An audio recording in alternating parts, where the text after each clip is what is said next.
Hey, what you reading for? Sex with a corpse, a cocktail party with a corpse, and smearing the face with the entrails of a corpse in order to obtain Cold War spy secrets. This is 1986, the year in horror. Good news and bad news, girls. The good news is your dates are here. What's the bad news? They're dead.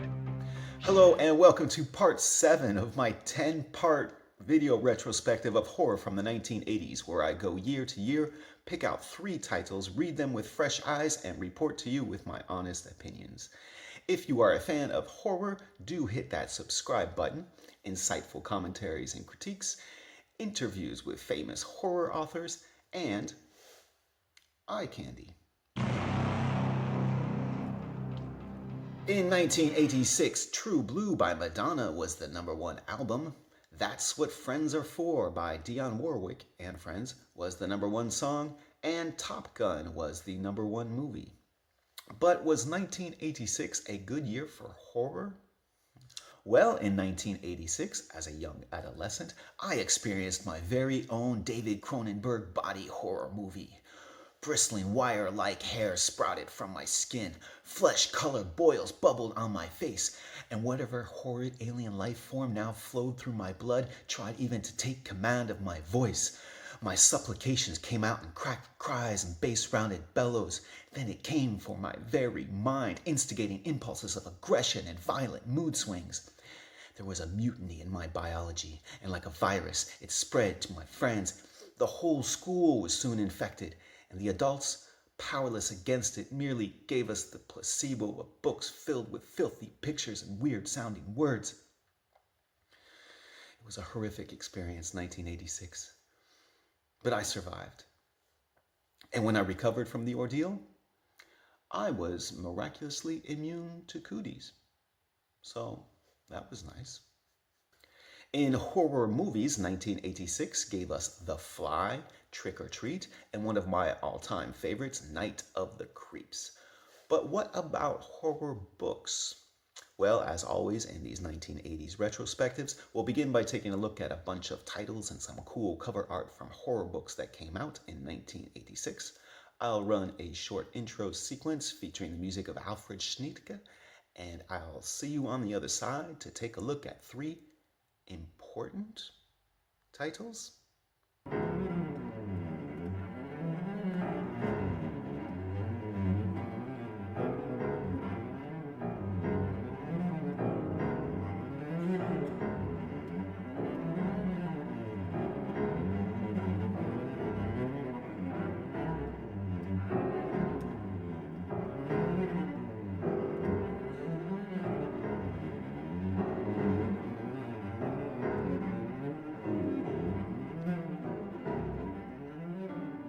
We'll kick off this 1986 retrospective with a debut short story collection from an author who would go on to have quite an impact on the world of horror.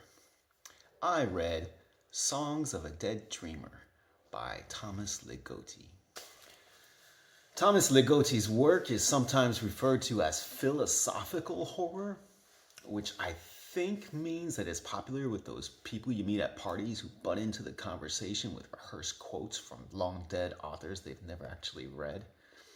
You know those people, they lift a half-filled wine glass when they speak as if their words were a toast or a summons to gods they know don't exist, yet whose favor they still seek, as they pontificate on paradoxes meant to refute all knowledge while exalting their own. And these people, they always have a name that begins with D. You ever notice that? It's always a Derek or a Damon or a Dina. So you sit there and you humor them, you listen to them, because you're thinking, oh, this person's a liberated intellectual. I'm definitely hooking up with them, right? But then the evening winds down and you discover that they're at the party with their girlfriend, the one who's sitting alone on the sofa, looking bored in her 90s goth getup. And no, they would not be up for a threesome, because really their idea of philosophy is just flipping through philosophy textbooks and underlining passages to later put to memory for the apropos quote. Their idea of philosophical horror is misattributing a cant quote to Camus under the self-satisfied smirks of their fellow frauds. Philosophical horror. They've never even heard of Thomas Ligotti. I wouldn't want to have a threesome with those people anyway. No matter how closely Dina resembles the librarian from my recent dreams. And the one where she's pushing the squeaky book cart down the aisle of shredded reference books, whose pages whirl in a gust of wind only to land and cling to her sumptuous librarian breasts. Songs of a Dead Dreamer gets off to a great start. The first story is called The Frolic, and it is one of the scariest short stories I have ever read. No exaggeration. The rest of the stories in the collection don't quite measure up to the first one in terms of scares, but there are some really cool short stories. And more importantly, the writing is really good and inventive. This was a viewer recommendation that I am very grateful for because this was an impressive work from an impressive writer I was not familiar with. Overall, the collection was hit or miss with me, as most collections are. I was left very impressed with the writing, more so than the actual stories themselves. I'm definitely going to check out more from Thomas Ligotti. I would like to see his impressive writing combined with great stories. I feel like in this collection I got more of the former and not so much of the latter. But having read this collection, I will definitely be bringing it up at parties. We'll see how bored Dinah looks then, right? I'm sorry things didn't work out. We're just two different people. That doesn't mean that it's over forever. We just need time to think. In 1986, Clive Barker gave us the novella, or the short novel, The Hellbound Heart. A sadistic, pleasure-seeking criminal, Frank Cotton, he gets hold of a puzzle box called the Le Marchand Configuration, which promises to open new realms of unimaginable pleasure. So he takes this puzzle box and he hides out in the home of his deceased grandmother. And when he solves the box, he gets exactly what was promised, new realms of unimaginable pleasure. Except it is not his pleasure that is granted, it is the pleasure of these entities called Cenobites, demonic entities that take sadism to a whole new level. So Frank, he has his flesh torn apart and he's pulled into another dimension, just like a hellish BDSM chamber filled with grotesquely deformed demonic entities, or as it's known here in France, a Belgian honeymoon. And fortunately for Frank, his sister-in-law, Julia, she and her husband, Frank's brother, they come to live in the house, and Julia is just as devious as Frank is, and she lures lovers into the home and kills them and feeds their blood to Frank so that his body can be restored. That's the gist of it. There's lots of blood, lust, the confusion of pleasure and pain, like a Tinder date, but with fewer mojitos. Clive Barker would then take this novella to Hollywood, and he himself would turn it into a hit movie, Hellraiser, which would go on to spawn a franchise of 10 movies and counting, plus a recent remake. The Hellbound Heart is excellent. It's iconic. It comes to us shortly after Clive Barker gave us his 6 short story collections, The Books of Blood, and his first novel, The Damnation Game. And the Hellbound Heart serves as a kind of snapshot or time capsule into Clive Barker's career, because we can recognize elements that were introduced in the Books of Blood. In fact, it's a very good continuation of that series. We also get a glimpse of some of the themes and techniques he would later use in his more epic fantasy horror works, such as Imagica or Weave World or the Books of the Art. The Hellbound Heart is a must-read for any self-respecting fan of horror. Even fans of horror who are not self-respecting, it's a must-read. Of all the great works of horror from the 1980s, and by the way, I'm using the term great in giant scare quotes, but of all the works of horror that were created in the 1980s, whether The Hellbound Heart is the best is a matter of opinion. Some fans would argue for Stephen King's It or The Stand. Whether it's the best, it's up for debate, but I would argue that The Hellbound Heart is the most important, the most iconic work of horror from the 1980s. Clive Barker brought something new and daring to the game. He raised the bar, which admittedly had sunk to hellishly low depths before his arrival. But his work is brilliant, and The Hellbound Heart is an excellent example of that. What is not brilliant is the next book I'm going to talk about. I read Necroscope by Brian Lumley. A lot of people like this book. A lot of people like this series. I cannot speak for those people because I did not think it was very good. If you like Necroscope, if you like the series, please, please, please get onto the comment section and tell me what you got out of it. You're probably not going to be happy with what I have to say because I tried to like it, but I failed miserably. Brian Lumley is a British writer. He served in the military police during the Cold War, so a lot of his work falls into the subgenre of military horror or Cold War military horror.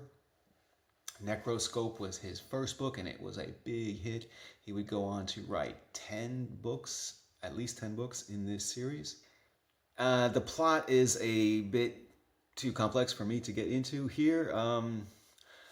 Tell you what, let's have a look at a scene from the made-for-TV adaptation.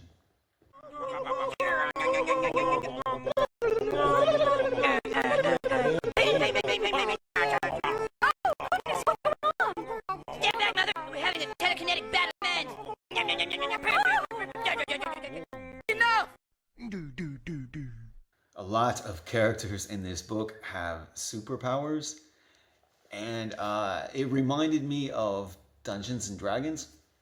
I have nothing against Dungeons and Dragons, not at all, except that I played Dungeons and Dragons when I was like 12 years old. And I remember when we were describing our superpowers, we did so in a very juvenile way, obviously.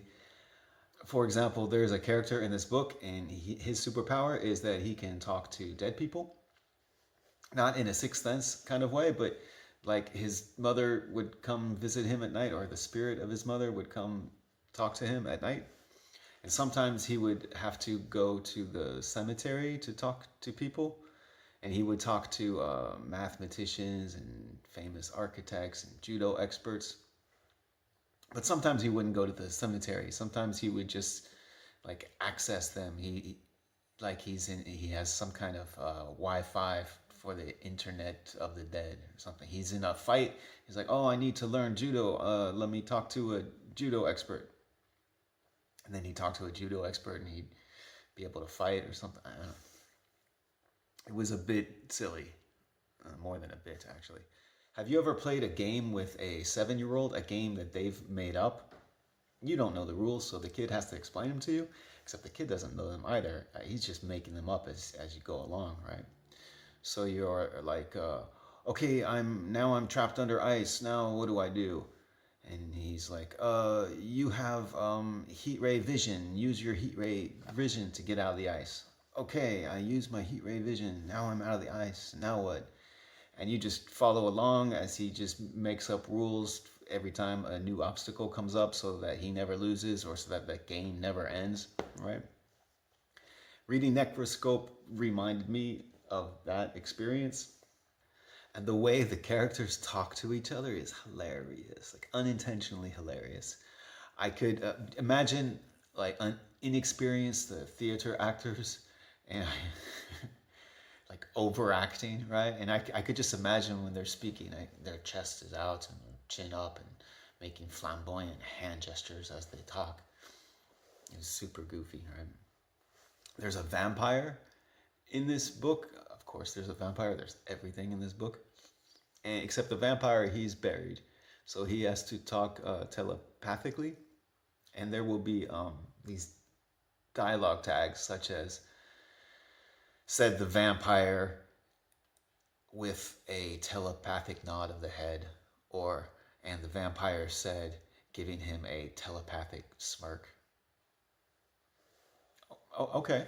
I mean, yeah, why not? Sure. It just came across as super goofy and juvenile. And the juvenility was on full display in the few scenes that deal with sex. The writing isn't bad on a technical level. I mean, it's not lousy with present participle clauses or bad grammar, things like that. It's just super silly and juvenile, but not in a fun way, at least not for me. I don't know who this book is for. Maybe a young teenager who's really into DC superhero comics and wants to get into horror. I suppose Necroscope could serve as a sort of gateway. Maybe they feel they're too young for superhero comic books, but they're not mature enough for like Clive Barker horror. So Necroscope could satisfy them in their awkward transitional phase. Maybe. I don't know. I do know that it's a hugely popular series. So I learned something about myself as a reader, something I suspected but I just hadn't confirmed, and that is that I am not the right reader for books in a series. There's a style of writing and a style of storytelling for books in a series that just does not work with me. I'm tempted to say that I will never, ever again read another book in a series, except that I do want to check out F. Paul Wilson's The Tomb, which is #1 in the Repairman Jack series. And I do plan on checking that out later this year, although I am going to keep it on a short leash with a hand hovering over the DNF button as I read. We'll see what happens. Do you have any experience with any of the books or authors I talked about in this video? How do you feel about the term philosophical horror? Do you agree that The Hellbound Heart is the most important, most iconic work of horror from the 1980s? And do you think I'm crazy to have such an aversion to books in a series? Am I failing to adjust myself as a reader? Am I missing out on something? What do you remember about 1986? And what is it about horror from this time period that you enjoy? I look forward to reading your comments in the comment section. If you are a fan of Necroscope, please let me have it in the comment section. I want my opinions to be challenged. I want to learn and grow. Hit that subscribe button if you haven't already. Thank you for watching. I'll see you in 1987. The night of the fall is finally here for Chris, Cindy, and JC. It's going to be the best night of their lives. But tonight is also the night of the creeps. From a world unknown comes a nightmare unimagined. First, they are under you, around you, on you, and then inside you. They get in through your mouth, and you walk around while they incubate, even if you're dead. They are a new breed of terror. Freeze! They are a different kind of horror. Zombies, exploding heads, creepy crawlies. We could have a little problem. The creeps are taking over. I got good news and bad news, girls. The good news is your dates are here. What's the bad news? They're dead. You have never had a night like this. Night of the creeps. If you scream, you're dead.